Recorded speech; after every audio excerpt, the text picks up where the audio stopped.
Buen día, Dios los bendiga y los guarde grandemente. Bienvenidos a otra lectura de la Biblia del Oso. El día de hoy vamos a estar leyendo la primera epístola de San Juan. Vamos a leer el capítulo 4. Vamos a leer del versículo 1 al 10.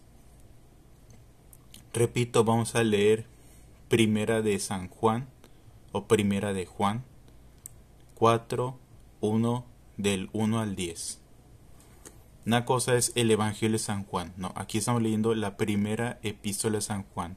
O sea, primera de Juan, capítulo 4, versículos del 1 al 10. Dice: Amados, no creáis a todo espíritu, sino probad los espíritus si son de Dios, porque muchos falsos profetas son salidos en el mundo. En esto conoced el Espíritu de Dios. Todo espíritu que confiesa que Jesús el Cristo es venido en carne es de Dios. Y todo espíritu que no confiesa que Jesús el Cristo es venido en carne no es de Dios. Y este tal espíritu es espíritu del anticristo, del cual vosotros habéis oído que ha de venir y que ahora ya está en el mundo. Hijitos, vosotros sois de Dios y los habéis vencido, porque el que en vosotros está es mayor que el que está en el mundo. Ellos son del mundo, por eso hablan del mundo y el mundo los oye. Nosotros somos de Dios. El que conoce a Dios nos oye. El que no es de Dios no nos oye. Por esto conocemos el espíritu de verdad y el espíritu de error. Carísimos, amémonos los unos a otros, porque la caridad es de Dios. Cualquiera que ama es nacido de Dios y conoce a Dios. El que no ama no conoce a Dios, porque Dios es caridad. En esto se mostró la caridad de Dios en nosotros, en que Dios envió su Hijo unigénito al mundo para que vivamos por él. En esto consiste la caridad, no porque nosotros hayamos amado a Dios, mas porque Él nos amó a nosotros y ha enviado a su Hijo para hacer aplacación por nuestros pecados. Cuánta información, cuánto contenido en solo este pasaje. Por eso creo que San Juan es uno de mis teólogos favoritos. Tal vez no era más preparado, porque más preparado está San Pablo. Tal vez muchos dijeran que Pedro era el más humilde, no lo sé, pero algo tiene San Juan que habla directamente de la deidad de Jesús. O sea, deja en claro totalmente que Jesús es Dios y que vino en carne. Y quiero tocar algunos puntos de este pasaje. La primera cosa que quiero tocar es lo que dice de no crees a todo espíritu. O sea, sería como a cualquier doctrina. Vemos que cuando Casiodoro la Reina escribe esto, cuando habla del espíritu humano o de enseñanza o de fe, dice espíritu pero con E minúscula. Cuando se refiere al espíritu de Dios lo pone con E mayúscula para él enfatizar a qué se refiere con espíritu. Entonces cuando dice no creéis a todo espíritu, sino probad los espíritus si son de Dios. Es decir, muchos de repente vendrán a la iglesia, al templo, diciendo que, dejando claro, la iglesia es el grupo de personas, el templo es el edificio, pero bueno, vamos a decir congregación, más fácil, más entendible. Va a venir una persona a la congregación y va a empezar a decir que, oh sí, yo también soy enviado de Dios y Dios, yo quiero dar una palabra de Dios y tal.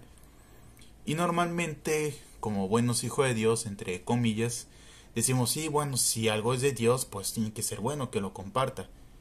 Pero San Juan no dice lo mismo. Y San Juan es muchos lo llaman el apóstol del amor, pero aún así el que sea el apóstol del amor no lo hace no lo hace light, de hecho. O sea, hay que dejar eso claro. El hecho de que él sea el apóstol del amor no hace que sea un apóstol light. Es amoroso.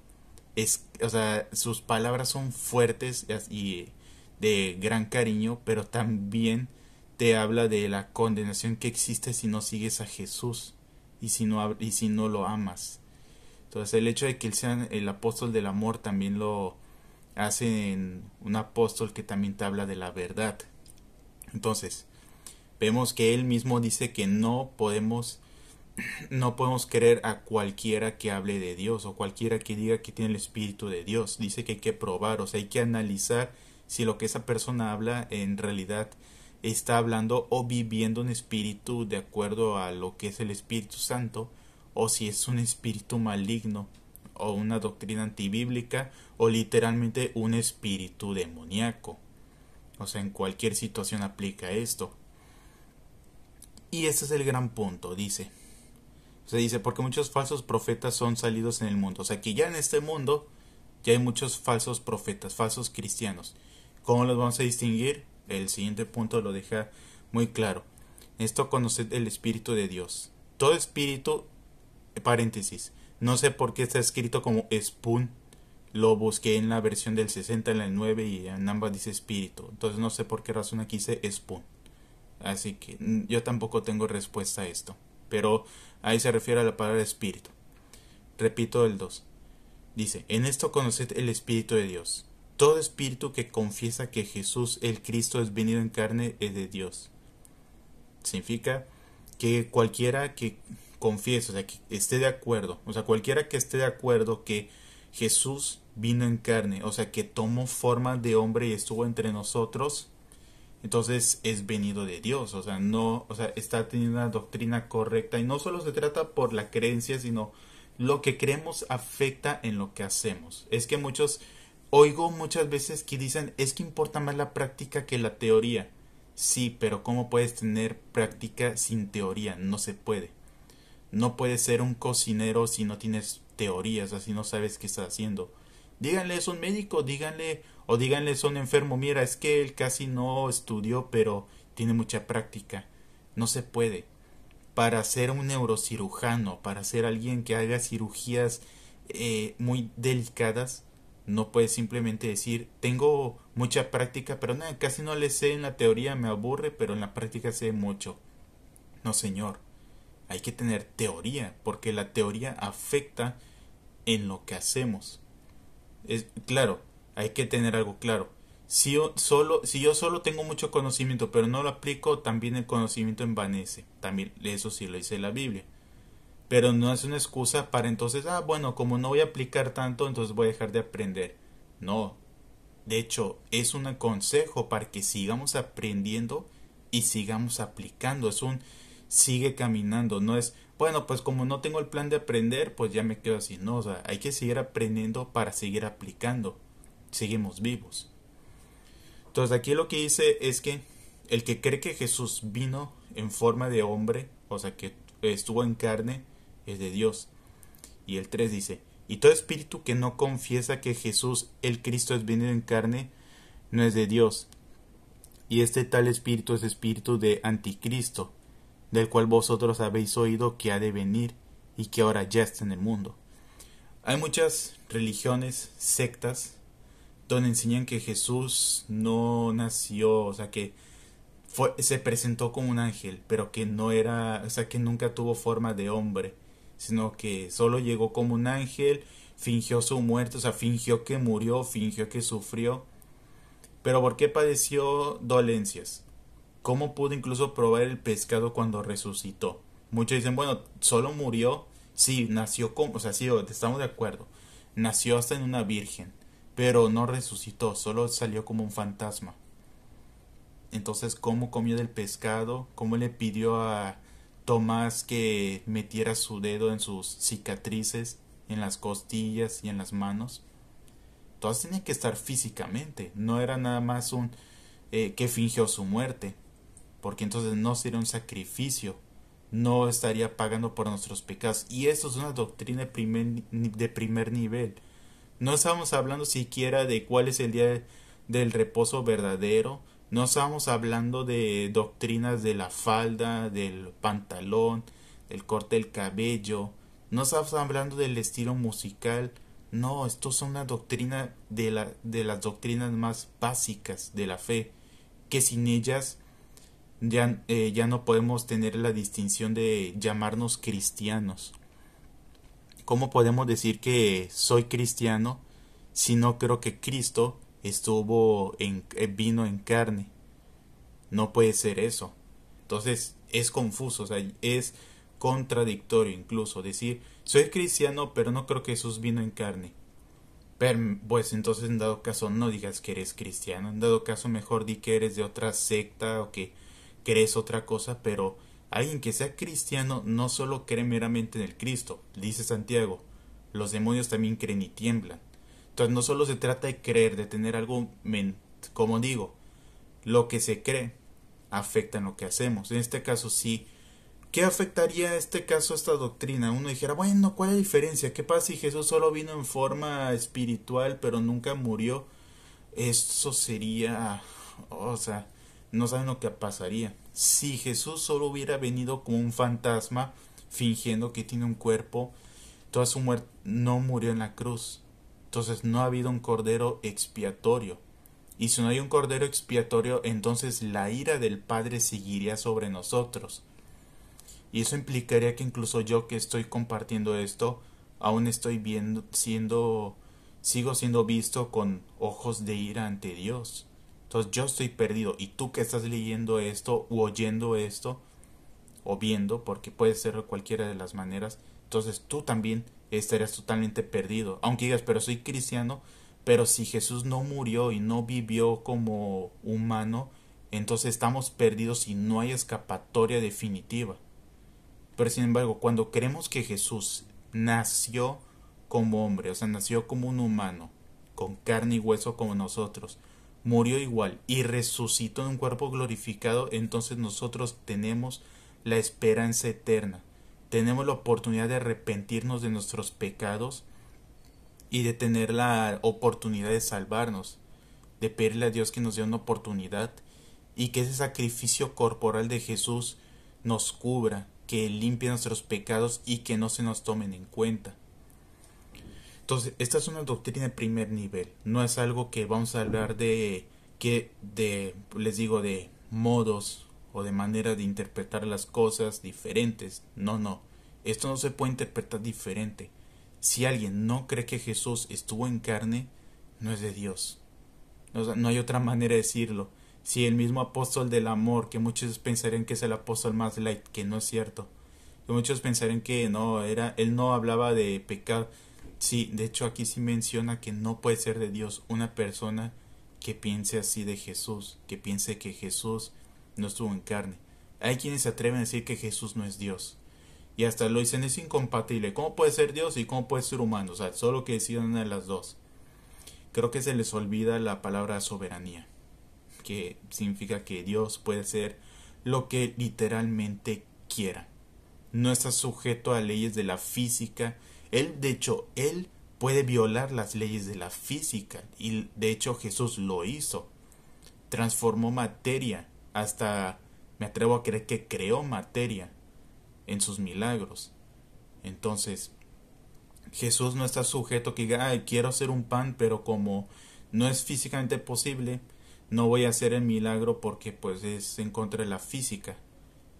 No, Jesús se mueve en su soberanía, no en nuestras leyes limitadas. Claro, es un Dios de orden, dejando claro que Dios hizo un mundo en orden, la física trabaja de una manera, la gravedad, todo, pero Él cuando quiere hacer una de sus maravillas, uno de sus milagros, puede violar esas leyes, puede cambiarlas momentáneamente y lo regresa a la normalidad, claro. Abrió el mar rojo cuando liberó a los... parece que estoy cambiando el tema, pero todo tiene que ver. Abrió el mar rojo cuando iba a cruzar el pueblo de Israel en Éxodo, pero no dejó el mar rojo abierto, o sea, luego ya lo cerró. Igualmente hizo que saliera agua de la peña en el desierto, pero después dejó de salir el agua, o sea, no deja las cosas en desorden. Dios es un Dios de orden, pero no significa que Él no puede alterar las cosas cuando quiera. Eso es la soberanía.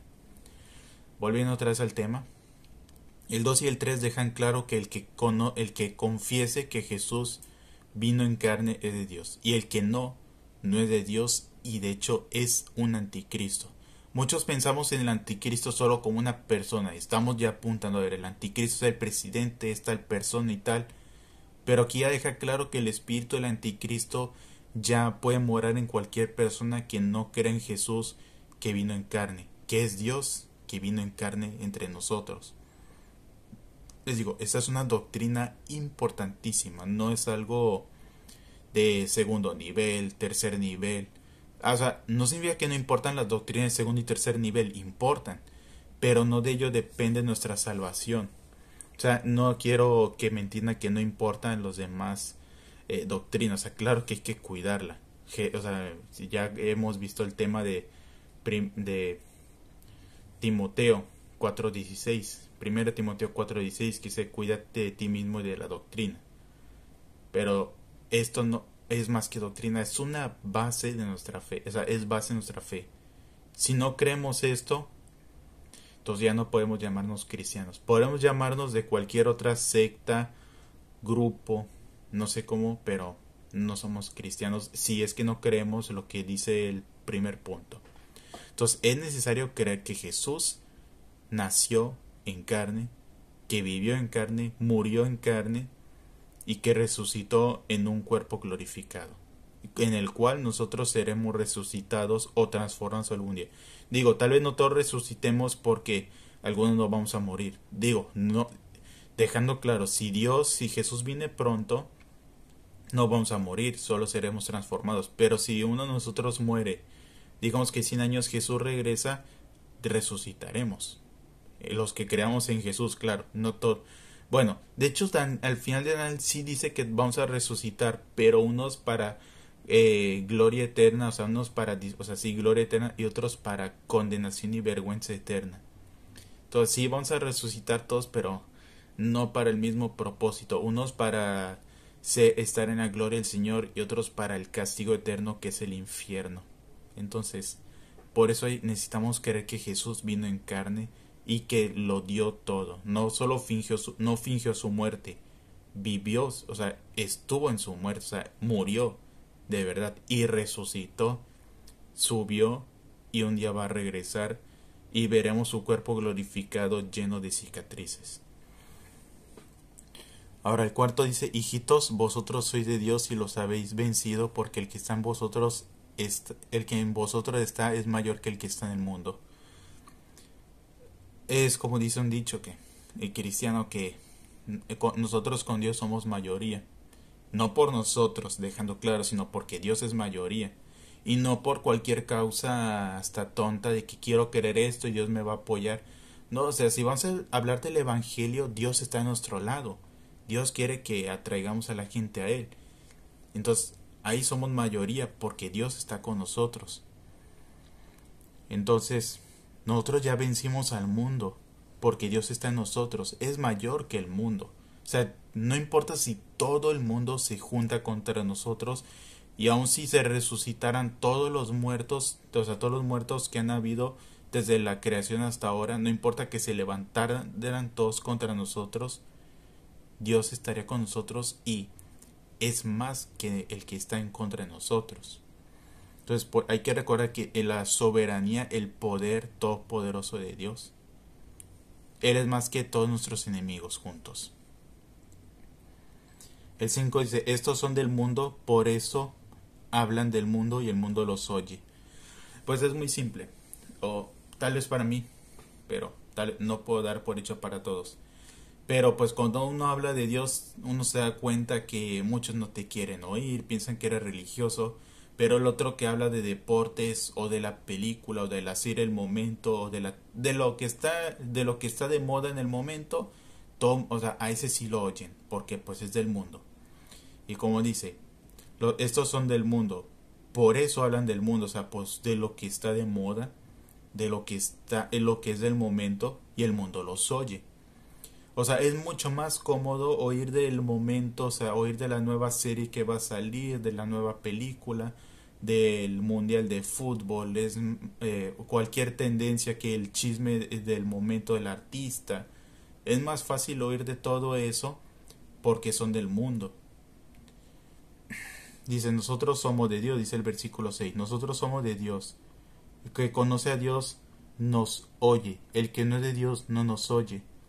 Por eso conocemos el espíritu de verdad y el espíritu de error. Nosotros que somos de Dios, estamos hablando de Dios. El que conoce a Dios nos oye. El que no es de Dios no nos oye. Entonces se nota fácil. Nosotros vamos a hablar de, les digo, de lo que está de moda en el momento, y cualquiera que en el mundo nos va a oír, hasta nos va a hacer plática, nos va a hacer segunda. Pero cuando queremos hablar de los temas de Dios, no solo como un tema de, o sea, como algo superficial, sino hablando de algo, o sea, espiritual, de verdad, transformador, muchos van a querer irse. Muchos van a decir, no, no, gracias, yo no sirvo para esto, o no o a veces ni siquiera por humildad, simplemente por, ay, ya van a comenzar con religión y con cosas de aleluyas, no, gracias, y se van a ir. Sin embargo, aquí dice que el que no es de Dios no nos oye. Dice, el que conoce a Dios nos oye. O sea, el que también tenga una relación con Dios o quiera tener de Dios va a oírnos, porque nosotros estaremos comunicando la voz de Dios. Claro, hay que entender, claro, que estas cartas va dirigido a gente que ama a Dios. Entonces aquí por eso dice, por eso él da por hecho que nosotros somos de Dios. A los que amamos a Dios, a esto les digo. El que conoce a Dios nos oye, el que no es de Dios no nos oye. O sea, pues el que no es de Dios no nos va a querer seguir la corriente, o sea, no le va a interesar la plática, o incluso se va a querer ir. Y por eso finaliza el versículo 6. Por eso conocemos el espíritu de verdad y el espíritu de error. O sea, sí distingues si el espíritu que tiene esa persona es de Dios o no es de Dios. El 7 dice carísimos. En las versiones más modernas dice amadísimos o muy amados. Dice, amémonos unos a otros, porque la caridad es de Dios, es amor. Caridad es otra manera de decir amor. Es una palabra que tiene mucho significado. No lo voy a poder tocar todo ahora, pero es una palabra muy alta, no de la caridad que hoy en día se conoce. Sí, porque la caridad es de Dios. Cualquiera que ama es nacido de Dios y conoce a Dios. Muy interesante. La caridad, o sea, porque el amor de Dios es de Dios. Cualquiera que ama es nacido de Dios y conoce a Dios. Es que no se puede decir que no, es que yo amo a Dios pero no amo a la gente. No tiene sentido. Tiene que haber una evidencia, pues, muy evidente, válgame la redundancia. Tiene que haber una evidencia muy concreta de que Dios está con nosotros. Jesús lo dejó claro, que no se conocerán que son mis discípulos, que se aman los unos a los otros. No dijo, van a conocer en que son los que las predican más chido, los que bailan más chido, los que cantan más, chido, es que tal vez muchos no lo conozcan. Voy a usar algo más neutral. No dijo, en esto conocerán que sois mis discípulos, que son los que mejor cantan, que son los que mejor bailan, son los que hacen la mejor lectura bíblica, son los que hacen las mejores obras de teatro, son los que hacen los mejores eventos. No, dice, esto conocerán que son mis discípulos, que se aman los unos a los otros. Entonces decir, amo a Dios, incluso es una expresión que he oído mucho últimamente. Yo creo en Dios, pero no en la iglesia. Amo a Dios, pero no en la iglesia. No tiene sentido. No puedes amar a Dios y no a la iglesia. Diga, es que en la iglesia me estafaron. Ok, si hay congregaciones que no son bíblicas, o sea, hay que dejar claro, no todo lo que se llame iglesia cristiana es una iglesia cristiana. Ahí ustedes sabrán cuáles son y cuáles no son. Y aquí igualmente te dicen cómo distinguirlo. O sea, no es... O sea, si hay que discernir, y aquí te lo dice cómo. Entonces amémonos los unos a los otros. El amor, porque el amor es de Dios. Cualquiera que ama es nacido de Dios y conoce a Dios. Si dices, no podemos amar, yo no lo amo a Él, o sea, no tengo amor por Él, no tengo afecto. Difícil decir que amamos a Dios. De hecho, es prácticamente imposible querer unir eso. El que quiera torcer eso básicamente está diciendo que San Juan está equivocado. ¿Y quién es el que tiene la razón? La persona que estuvo cerca de Jesús, que dormía al pecho de Jesús, que estuvo con él, que murió o sea, no murió exactamente por su causa, porque así como he leído la biografía, él sí murió de anciano, pero fue quemado en aceite hirviendo por causa de Jesús y fue desterrado en la isla de Patmos. Entonces, ¿a quién le voy a creer? Le voy a creer al apóstol que estuvo al lado de Jesús, que sufrió por Jesús, o le voy a creer a la persona que simplemente está peleado con alguien y que no quiere perdonar. Creo que no deberíamos tener duda en quién es el que está incorrecto, pero pues si no tienen idea, bueno, el que está incorrecto es el que no quiere perdonar, el que no quiere amar y no quiere dejar las rencillas de lado. Cualquier rencilla que tenemos hay que dejarla de lado. Si no, pues entonces este pasaje lo pasamos por alto y pues entonces ya la Biblia sería una enseñanza muy relativa. Y no, la Biblia permanece por los siglos de los siglos. La Biblia no se invalida. Por más que tratemos de enterrarla, va a seguir saliendo a la luz. Entonces no, aquí nos dice esto muy claro y es muy bueno lo que nos dice. Que hay que amarnos los unos a los otros. Tampoco dice que hay que sernos mejores amigos de todos. O sea, es imposible hacerte mejor amigo de todos, pero sí demostrar ese amor de Dios, aunque no sea tu mejor amigo. Jesús no se hizo mejor amigo de todos, solo se hizo mejor amigo de 12 personas. Entonces tampoco les voy a decir que tienen que hacerse a mejores amigos de todo mundo. No, eso no significa esto, pero sí habla de mostrar un verdadero amor, de un verdadero discípulo de Jesús. Y el 8 también lo deja claro, el que no ama no conoce a Dios porque Dios es caridad. En las versiones más recientes dice Dios es amor.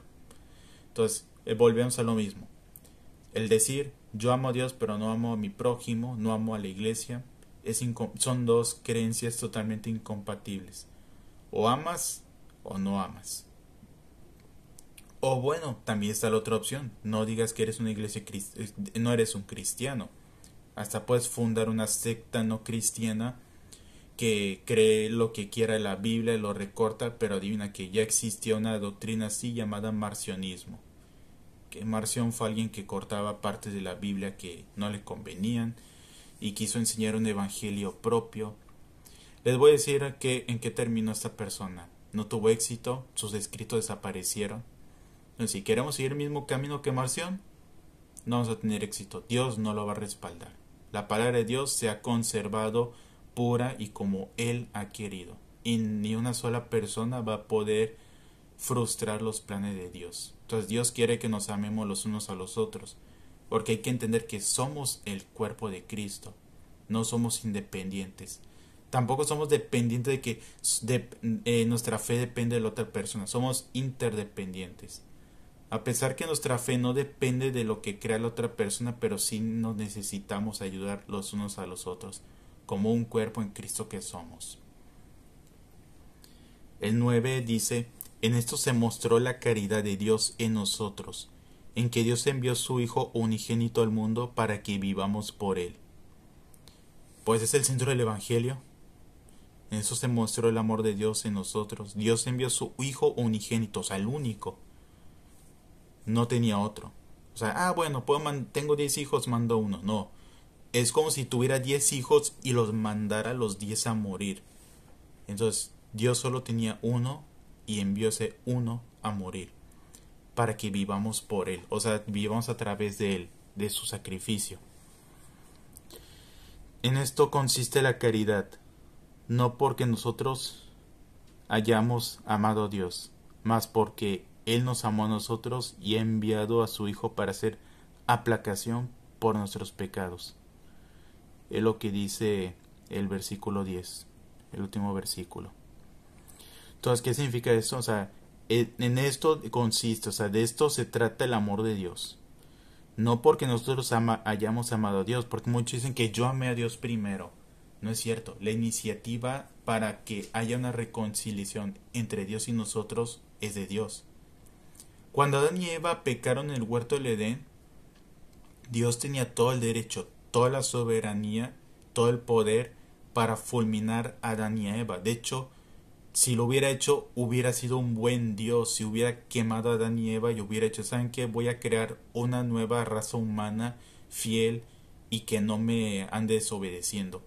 Y sería digno de que los ángeles le cantaran cántico diciendo alabado sea Jehová que mata a los pecadores. Sin embargo, Dios no quiso eso. Eso hubiera sido justo. Y si Dios hubiera hecho eso, seguiría siendo un buen Dios. De hecho, sí, seguiría siendo un buen Dios, porque estaría acabando con los pecadores. Sin embargo, Él no quiere la muerte de nosotros, porque Él es misericordioso, no porque nosotros lo amamos. Pensamos que es que esto significa que en esto se muestra, de esto trata el amor, no por nuestras obras, no por lo que nosotros amamos a Dios. Al revés, al revés. Es más porque, o sea, dice, más porque Él nos amó a nosotros, o sea, más bien porque Él nos amó a nosotros primero. O sea, Él tuvo la iniciativa y ha enviado a su Hijo para hacer aplacación, o sea, para calmar la ira de Dios por nuestros pecados. Porque Dios estaba airado contra nosotros. Bueno, sigue airado contra los que no lo han, con los que no se han arrepentido. Por eso es que necesitamos seguir evangelizando, porque mucha gente sigue viviendo sin esa salvación y la ira de Dios sigue sobre ellos. Muchas veces predicamos, Dios no está enojado contigo. Pues la Biblia dice lo contrario. De hecho, la Biblia sí dice que Dios está enojado con el pecador. No, o sea, yo puedo inventarte algo diferente, te puedo decir que Dios no está enojado contigo, Dios te está buscando incondicionalmente, pero sería antibíblico. Tendría que pasar por alto la Biblia, tendría que arrancarle hojas, tendría que apuntar la cámara de este video a otro lado para que no se vean los versículos que no quiero que se muestre. Claro, aquí no puedo mostrar todos los versículos porque no caben en la cámara, pero te trato de poner lo más que se pueda y pues lo que comprende para el tema. Entonces, no, yo no puedo falsear la Biblia, no puedo enseñar algo de acuerdo a lo que yo quiero. Si hago eso, estaría creando un propio evangelio y Dios me lo demandará algún día. Y no quiero que Dios me llame un falso profeta, un mentiroso, un embustero, un tramposo. Quiero que Dios me vea acepto, que me vea como su hijo, como alguien que compartió de su palabra, lo que él decía, que yo lo compartiera, o sea, que yo siguiera transmitiendo su palabra, sin falsearla, sin hacer un teléfono descompuesto. Entonces el evangelio no consiste en que yo ame a Dios y por eso me salvé, no, fue porque Dios tuvo la iniciativa. También hay quienes creen que Dios como que es que uno tiene que tomar la iniciativa para que Dios nos ame. A ver, Dios ya nos, o sea, ya tuvo misericordia de nosotros, ya nos está mostrando su amor, pero tenemos que aceptar que somos pecadores, necesitamos ese arrepentimiento por medio del Espíritu Santo para entender que no merecemos su reino, pero sin embargo que Jesús ya nos hizo un camino, Jesús es el camino. Su muerte fue la solución para aplacar la ira de Dios, calmar la ira de Dios en nosotros. Entonces, muchas veces oigo eso que dicen, Dios no está enojado contigo, Dios está esperándote. Pues la Biblia no dice eso. Y no estoy diciendo que Dios todo el tiempo se la pase enojado, o sea que no, o sea que Dios está en, o sea, Dios no podemos tenerlo como un ser humano. Dios pues es alguien totalmente, un ser totalmente diferente a nosotros, mucho más complejo que jamás vamos a entender toda su naturaleza, pero sí ciertamente aún su ira está sobre aquellos que no la han buscado y por eso es que el mensaje del evangelio es totalmente importante, o sea, es totalmente vital para seguirlo compartiendo. No podemos subestimar el hecho que no, pues Dios no está enojado contigo, pero pues tampoco, o sea, como que les planteamos que no hay un infierno, como que mira, si no crees en Dios, pues te vas a perder del cielo, o sea, te vas a perder de lo, bueno, tú te lo pierdes, ¿sabes? Así lo dicen. Tú te lo pierdes. Pero es que no nada más que te pierdes del cielo. Es que si te pierdes del cielo, te vas a ir al lago de fuego. Y eso es lo que muchas veces omitimos. Pareciera que es un mensaje radical, que es un mensaje nada más para asustar, pero es que es el mensaje del Evangelio, es uno de los pilares del Evangelio. No se trata nada más de que, bueno, si creo en Dios me voy a ir al cielo y si no creo, pues me voy a perder del cielo. Pues te pierdes del cielo, pero al mismo tiempo hay que advertir a la gente que se va a ir directamente a la perdición total, que es el lago de fuego. El infierno es la antesala antes del lago del fuego. El lago del fuego ya es el castigo eterno donde uno va a pasar toda la eternidad ardiendo en la ira de Dios. Entonces hay que entender que aquí se está hablando de doctrina básica, doctrina de primer nivel. Si algo de esto no podemos creerlo, entonces podemos ser cualquier cosa menos cristianos. Podemos creer cualquier cosa, pero no podemos decir que somos hijos de Dios. No podemos decir que tenemos el Espíritu de Dios si no podemos creer esto. Cristiano no es cualquiera que se meta a una iglesia. No, y además ni siquiera se nos va a dejar entrar al cielo por ser llamarnos cristianos, sino por ser hijo de Dios. Y justamente, de hecho, San Juan, el apóstol Juan, el mismo que escribió esto, es el mismo que dice en San Juan 1:12 que aquellos que recibieron a Jesús, que creen su nombre, les dio potestad de ser llamados hijos de Dios. En el Evangelio de San Juan, capítulo 1, versículo 12. Búsquenlo y léanlo con todo el contexto. Pareciera que me lo quiero cortar, pero es porque no voy a poder tener tiempo de hablar de todo.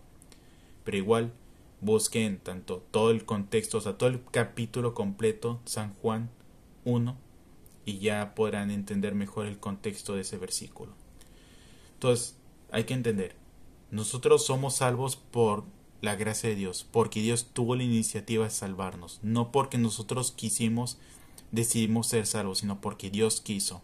No hay que como que pensar que yo tengo la libertad, yo tengo el poder es de Dios, el poder es de Él, no es nuestro.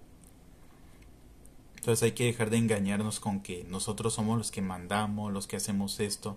Es Dios el que manda, es Dios el soberano, no nosotros. Entonces, ya para concluir este video, esta enseñanza, los invito a que creamos en Jesús como nuestro Señor.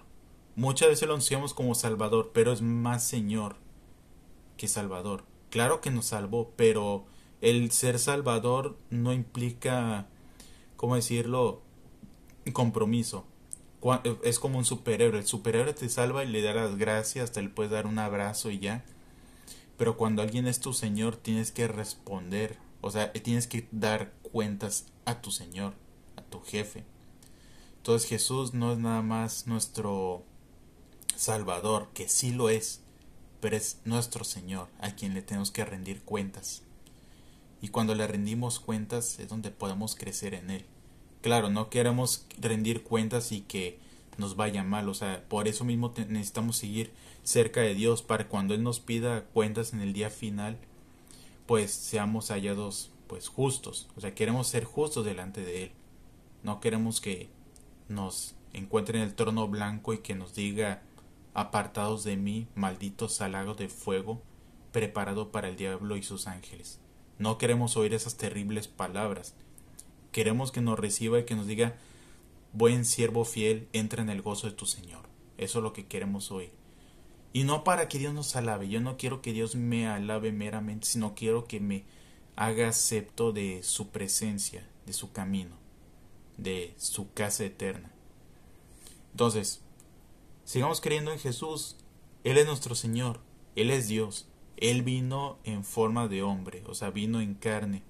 No vino de manera metafórica, no vino en transmisión en vivo, no, vino en presencial, vino de verdad, murió de verdad, resucitó de verdad y va a volver de verdad. Eso es lo más importante. ¿Y esto en qué nos afectaría? En el amor. Se va a notar que creemos en Jesús, en la verdadera doctrina, en que nos amamos los unos a los otros. Si creemos en el Dios verdadero, tendremos amor de verdad. No un amor para que todos me vean en redes sociales, para que me den likes, sino un amor de verdad, que hago cosas desinteresadamente por la gente, porque Dios me ha dado eso. Jesús murió por nosotros desinteresadamente.